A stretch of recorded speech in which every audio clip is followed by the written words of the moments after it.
Hey friends, welcome to Gardening with Creekside. Today we are up at the chicken coop and y'all, it is lunchtime of the day and it has already been kind of a wild and crazy day. There are 100 different moving parts happening here at Creekside. So we're going to kind of show you what's happening here at the chicken coop, and we're going to plant the annuals right there along the whole length of the chicken coop. We've got some gorgeous, beautiful, bright colored annuals we're going to put in there. So we are going to plant today as well. But there is a lot of things happening. Our Creekside Signature Experience happens on June 21st, which I don't know exactly when this video is going to air, but that leaves us basically it's less than 2 weeks. So it is crunch time. If you've ever hosted an event or a party, or I don't care what it is, it could be Thanksgiving or Christmas, right? You know that you're trying to kind of get everything neat and tidy beforehand. We are definitely in that mode, and unfortunately we have a bit of a mess up here at the chicken coop, and we haven't really talked about it at all, just because there's been so many different things happening. But I'm going to flip the camera around and show you. Most of you all know about the flooding that happened here back in May. And what we didn't talk about, just because at the time it wasn't really, quote, top priority, is here in the chicken coop, right? So there's the chicken coop, and we have all these beautiful woods right here. Well, there was a circulation of wind that happened. It was not officially a tornado. We had 2 tornadoes in our county, and we were right between the 2. And so what happened is we actually lost 6 trees here within this small little region. And the bad thing is that they snapped, right? So they snapped way up there at the top, and there's actually 2, they're like right in front of each other, so it's really hard to see. And Jerry has tons of experience with trees. My daddy has tons of experience with trees, but they snapped, you know, I don't know, 30 feet up in the air, and then the top is laying on the ground. So this is not the safest situation happening, right? I wish they had just fallen. I wish they had just collapsed and fallen, and then you can clean up and everything's fine. So what we're doing now is trying to figure this out. Of course, we have the equipment to take it out, but unfortunately, Jerry's like, your plants are in the way. And I'm like, well, sugar, it is a woodland garden. And so that's where we are, is because that tree, if we just pulled it down, it's going to squish my plants, which if it happens, it happens, and you know, it's a plant and we'll figure it out. But my gosh, y'all, I have tried so hard to save these plants, and especially this one right here. This is the Charlotte's Web Fatsia, and so we're going to try really, really hard to save the plants from getting squished. Now, on the other side, where you see this top right here, that is a part of a whole nother tree that snapped off, and it is a bit of a boogeroo. Let me come around here and try to show you where that one is. So, right, so there we go, and then it's up even higher in the tree, way up there, and so this massive part, this trunk, that belongs to that tree. So we're in a bit of a conundrum, and I'm just gonna let the fellas figure that out. So that's part of what's going on. Second part of what's going on is Jerry did go ahead and bring in some of our delicious, and yes, I did say delicious, soil for the bed that we're going to plant. And that is what we're going to plant here, right here in front of the chicken coop, right? So the girls are in there. Of course, they're not quite sure what to think about all the commotion. And so we're going to plant a beautiful selection of annuals right here. They're back over here. I'll show them to you in a second. So we are going to do that. And then to throw another thing in the mix, Andrew is coming in and spreading out some really nice, much needed mulch here.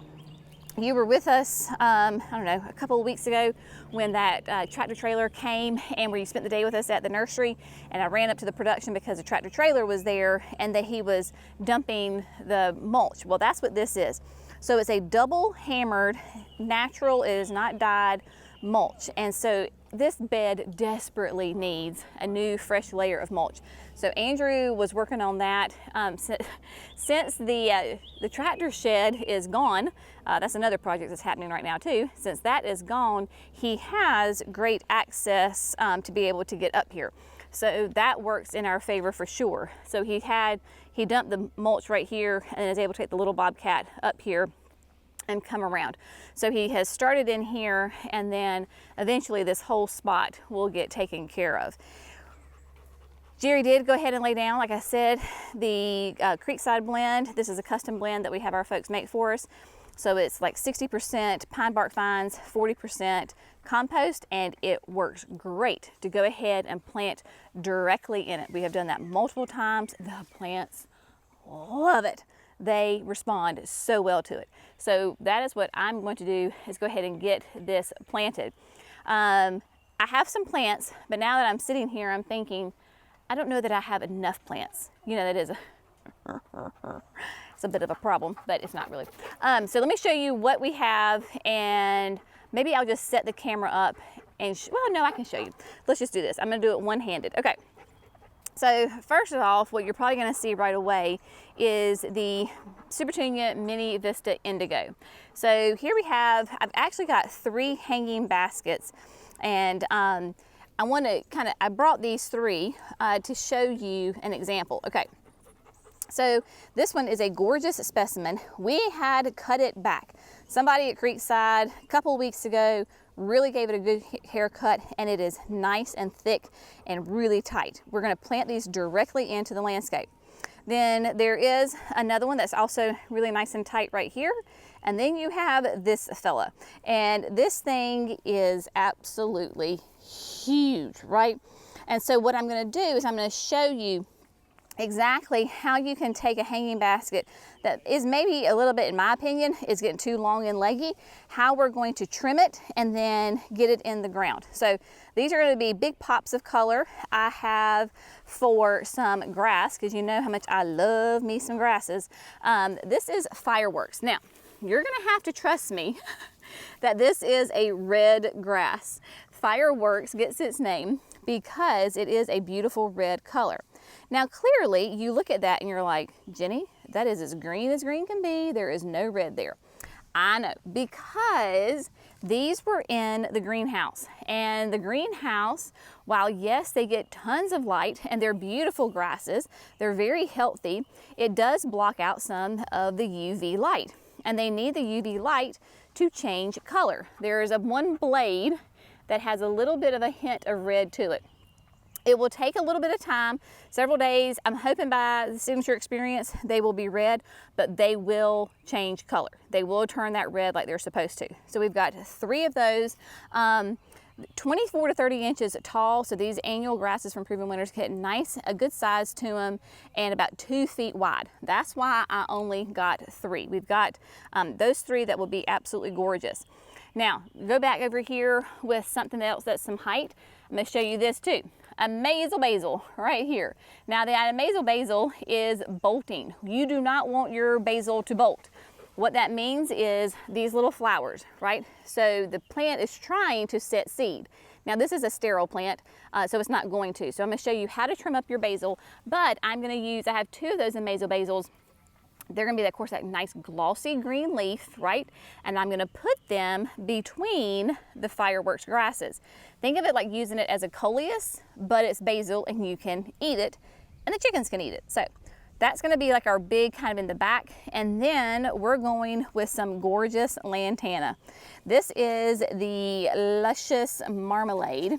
And marmalade obviously is a bright, bright orange color, like, oh, I am going big, bold colors this year. You remember that I do have I'm gonna pivot right here right quick for you, right? The hanging basket, that's the Dreamsicle. So that will tie in my orange. I've got 4 of these, and these do get to be some good size, right? Of course, these attract your pollinators, your butterflies. They're rabbit resistant, deer resistant. They're gonna get 20 to 30 inches tall, and then the spacing on them is gonna be about 1.5 feet. So these are gonna get some good size to them, a little bit more towards the back. And then last but certainly not least is my pentas. So I'm a huge fan of pentas. This is the Sunstar Rose, and rose is that gorgeous hot pink color. I have the Sunstar roses also in the 4 urns right behind the garden boxes. So that you're gonna see all of this together. So that's gonna be a unifying plant in this space. So that, my friends, is the plan for today. So what I'm gonna do is get everything set up, get all my supplies set up, and then we're gonna do a little trimming, and then we're gonna do some planting and talk about the design, why I designed certain ways that I'm doing it, while the fellas are over there cleaning up the disaster. All right, so see you in a second. All right, my friends, so we're gonna start with the easy. They're not hard, but more manageable, shall we say. All right, so here you go. You've got a beautiful basil, right? If you have never grown a basil before, it is one of the most fantastic basils I've ever grown. I started, for years, I would do my own basil by seed. If I can buy a basil plant, then that is what I'm gonna do. At the end of the season, this will be a huge plant, especially putting it into the landscape. It can easily get to be like 3 feet tall, 3 feet wide, huge.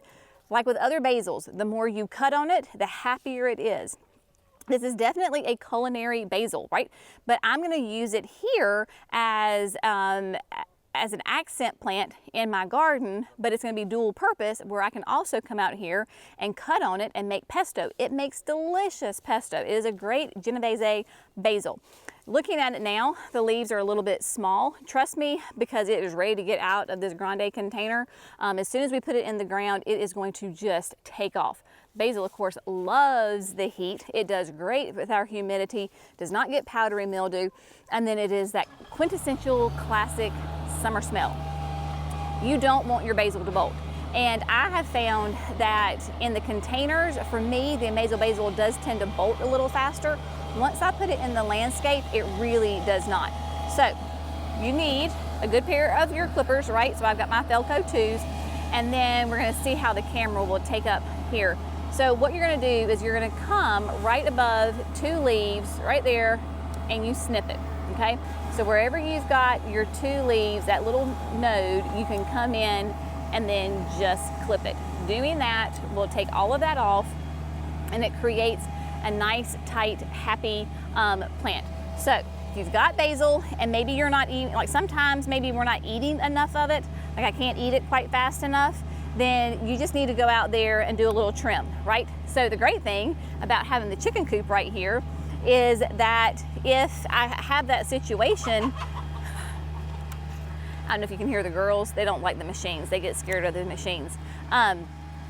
Is that I can easily come in here and just cut, and then I throw it in there in the chicken coop. So one, they absolutely can eat it. It's very good for them to eat it, but also it smells so great. It is a great way to have a natural aromatic additive to the chicken coop, because you know sometimes chickens can get a little stinky. So that, my friend, is how we're going to plant it. All right, so we're gonna do, I've got 2 basils, so we're gonna do the other one here in just a second. Now the hanging baskets. Let me show you my hanging basket. And of course, here we are, you know, gosh, what, mid-June, end of June, and these hanging baskets were planted, potted up way earlier in the season. And so the other 2 had already been trimmed. Obviously, this one has not. And whereas with the basil, we were really careful, this I'm not. I'm going to come in. It takes a minute to work your way in here. I related a lot to a bride in a big poofy wedding dress, and you're just gonna come in and you're just cutting it off. Now, the reason that you will know that perhaps it is time for you to go ahead and trim your hanging basket is because, yes, there are flowers up top, but it is not nearly as dense as the other one. So I want to have a nice, tight, compact plant with loads of flowers. So that is why I am trimming this. Of course, whenever we plant our annuals, I use my Biotone and I use my time release fertilizer. Very quickly, this plant is going to flush back out. So we have a little less than 2 weeks before the signature experience. This will have recovered by then and will be showing me beautiful new growth. So, yes, this is less than ideal, but this is what I have, and I have full confidence in these plants. Now, you can do this with any Supertunia, any Super Bell. I have a very noisy husband on a machine. But you can do this with any of these plants. Just about any annual, I dare say, you can absolutely trim them back. So we have got Mini Vista Indigo is now trimmed up. We'll get all these out of the hanging baskets, get them in the ground. I'm gonna set the camera up, kind of figure out my design, and yeah, I'll meet you back here in a second.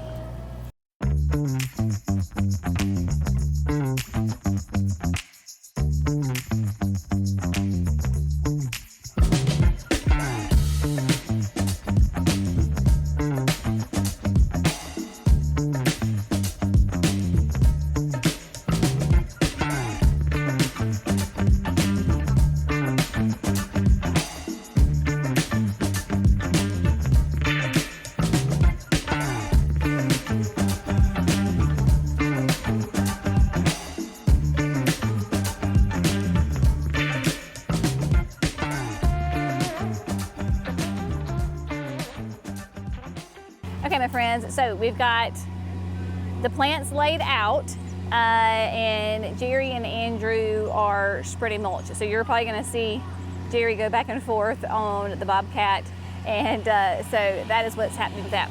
Let me give you a little update on the tree, so some of y'all just don't have, you know, panic attacks over us dealing with the tree. What they decided to do at this point is they've cleaned up the top.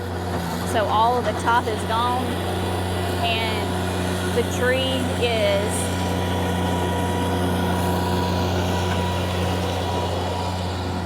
is resting on the ground right here. So behind this camellia, the weight is right here, and it's just hanging out up there. So my plants are okay. They can continue to grow and be fine. The one that took the worst hit was right here, the Invincible Sublime, and it was probably one of the biggest ones, but the whole top like literally landed on it, so that was not good. But I think for now, we're just gonna leave it like this, because if it falls down, then it falls down, but none of us will be walking back here for now, so we're just gonna leave it how it is. All right, so that's the update on that. Now, let's talk about the gorgeous flowers. I kind of joked when I got up here and I was like, I don't know that I have enough flowers. Well, I liked my selection, like my choices, but I did go ahead and bulk it up a little bit. And what I mean by that is just to make sure that it, you know, that it fills in and that it looks nice and full for the signature experience on the 21st. So what I did is, because I have the 3 Mini Vista Indigos, we did them on each of the corners, right, and then dead center. So that way my bed is nice and balanced. Same thing with my fireworks grass. I went dead center with the first one, and then equal spacing on each side for the other ones. Then I did the basil next, and then I came back in and filled in with the lantana and the pentas. My Mini Vistas are gonna act more like a ground cover, right? So they're gonna be the lowest. And I was really thinking, like when I was looking, I was like, I feel like my corners were empty. So what I did is then just took my basket and pushed it back further. So what's gonna happen is, because in here there are 3 plants in these baskets, so you're gonna have coverage all the way up to the coop, next to the hollyhocks, and then come all the way around and then in with the pentas. Because I want this bed to be full, but I don't want it to be like overstuffed. And I want it to look nice when I first put it in, but I don't have to have it, you know, I don't know, Disney worthy like right away, if that makes any kind of sense. So what I did is just came back in through here and just doubled up my pentas. Right, so everywhere I had the pentas, I have 2 pentas, and then the same thing with the lantana. So I just bulked them up and make them look nice and thick. Now I know from experience, right now you're looking at those basil and you're like, oh my gosh, you're so little. Y'all, just trust me, that basil will be huge, and it will be tall, and it will be wide, and it will be great. So I don't mind waiting on that. So before I put any of my plants down, I sprinkled in my biotone and my Proven Winners, the time release fertilizer. That way, all I have to do is pull back the soil, make sure my roots are nice and loose on the plants, and plop them in. Easy as that. We are going to go ahead and do some fertilizer as far as I've got that dreamsicle that needs to be fertilized, and I'm probably going to go ahead and give them a little shot of fertilizer too, some liquid food. So we'll take care of that. We're going to get everybody in the ground and then get them watered before we do anything.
My friends, I am done for the day. The annuals are in the ground and they are well watered and they look amazing. Now, I know I told you that I was gonna do some fertilizing.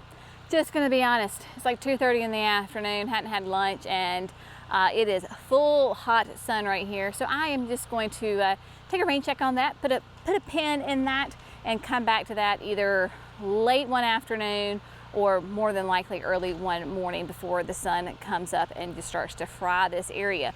It is full sun, so hopefully the camera will do everything justice here, but I'm really happy with it. I have decided that in this garden, not only just in this chicken coop right up against the chicken coop, but really kind of all over the place, I'm going for color explosion. You know, in the back, I try to be more like lighter and cooler. No, I want the big, bold, hot colors here, and I know that that is going to definitely do it when you have Clemson orange, hot pink, and then a beautiful, rich, purpley color, right? So we've got all the colors in here, and that will just, you know, grow and thrive really, really quickly. Now, I am going to come back, like I said earlier, and go ahead and fertilize these, do some water-soluble fertilizer with them. It certainly will not hurt them at all to do that because these are annuals. Remember, we use water-soluble fertilizer on our annuals, not our perennials and shrubs. And so because they are such floriferous plants, all those flowers, they need food. Food equals flowers, so we need to feed them. The dreamsicle little hanging basket is doing okay. I may or may not have forgotten to water it a couple of times and it got really dried out, but she's coming back. She is coming back. So again, with some consistent water, it's amazing how that happens. Consistent water and consistent food, it will quickly bounce back. I have 3 little hollyhocks here. I have never grown hollyhocks a day in my life, but a sweet customer of ours started these from its seed for me, gave them to me last year, and the first one is blooming. Such a beautiful, beautiful pink color, has a darker throat, right? The deep center, and then that beautiful rich pink on the outside will pair really nicely with the pentas. So very happy about that. Now I have never grown, like I said, never a day in my life. Like this one looks good, but then you get over here and they don't look so good. I would love some help, some advice. Why do the plants have this like puckering effect to them? I don't know if the camera can show that. It's not a, yeah, see Brenna's in here thinking that it's bugs. It's on the back. I don't know, what is this? Is this a bug? I don't know. So if y'all have experience with hollyhocks and you know why this is doing, why it is doing, can you please tell me so that I can fix it so I can have beautiful hollyhocks for the rest of the summer? Brenna's convinced there's a bunny. There is no bunny. So yeah, everything doing well. We're hot, we're tired. The boys are still, they're moving on down the line as far as the garden down the driveway. So they're still mulching. Jackson has gotten the pressure washer, so he is pressure washing, cleaning my porches for me. I'm telling you what, you give people a to-do list and an event and things just start to happen. It is great. They will come back and finish mulching this. They stopped just because, as far as up here, because obviously I was filming. And so they're going to come back up here and get the rest of this mulch. Basically, they stopped right there at the fig tree and then by the hollies. So they have that done, and then they just need to come forward this way. Hopefully this will be a little bit of an easier area because it's nice and big and open and they can get to it. But one more project off the list. I am just about done. In fact, this may be it. Well, there's one more bed. There's one more bed that needs annuals.